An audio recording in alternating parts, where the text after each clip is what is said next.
certain there's not a direct answer that people on the island have got weaker teeth. There's got to be a kind of link with education, diet, whether the parents as well as the children appreciate what's involved in the process of tooth decay and how to stop it, and how you prevent it. You know, it's from my experience, having worked in the northwest of England, where again the water there isn't fluoridated, same as the Isle of Man. Similar sorts of sort of tooth decay. You do see higher rates of tooth decay in areas where you've got social deprivation, but you can see it. You know, I've seen tooth decay in sort of very well-to-do families. It doesn't really matter if the kids don't appreciate, you know, that a bag of sweets is bad for the teeth, and they're just dipping into sort of sugary things all the time. You're going to see tooth decay in everybody. You know, it's a disease. Well, it's like any disease. They're not kind of they don't discriminate. You know, it's there. And I mean, from a dental point of view, there are issues as to sort of, well, why is it higher on the island? From my point of view, I'm more interested in trying to keep it down. You know, it's okay. It's higher. Fine.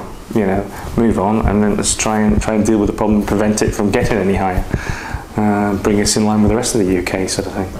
And in terms of this problem, what can parents do really to try and help their children and try and prevent tooth decay? Well, the easiest thing with kids, right from the day one when the first tooth comes through, when a baby's teething, you're getting the child used to some sort of cleaning, some sort of brushing on the tooth. So even if that just means your little finger rubbing some teething gel on, a baby's getting used to something in its mouth and thinking, you know, what's going on here? As the teeth start to come through, you want a nice soft baby toothbrush and you start cleaning from day one. And I mean, in my own sort of daughter's case, they were told, they knew they had to start cleaning their teeth twice a day, whether they liked it or not. There's a little bit of a struggle, a little bit of a sort of a willful element initially, but then they get used to the sort of brushing twice a day. So that's part of the battle. You want a good fluoride toothpaste. It doesn't have to be one of the fancy brand names. It just has to have an adult level of fluoride in.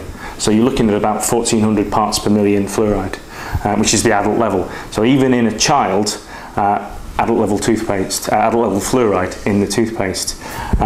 With a baby or with a child, you use a smear of toothpaste rather than a big blob, but you want an adult toothpaste.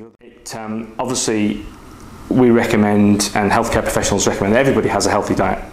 But from a dental point of view, it's the sugar intake and the frequency of sugar in between meals.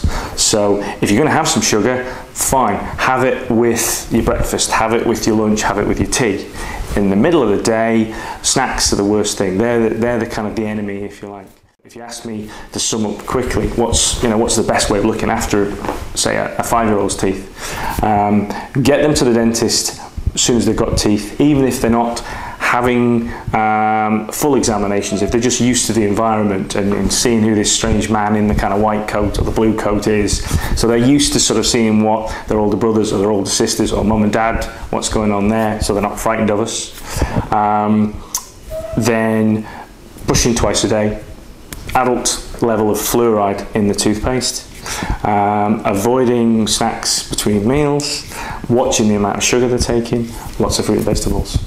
You know, those are the basic guidelines.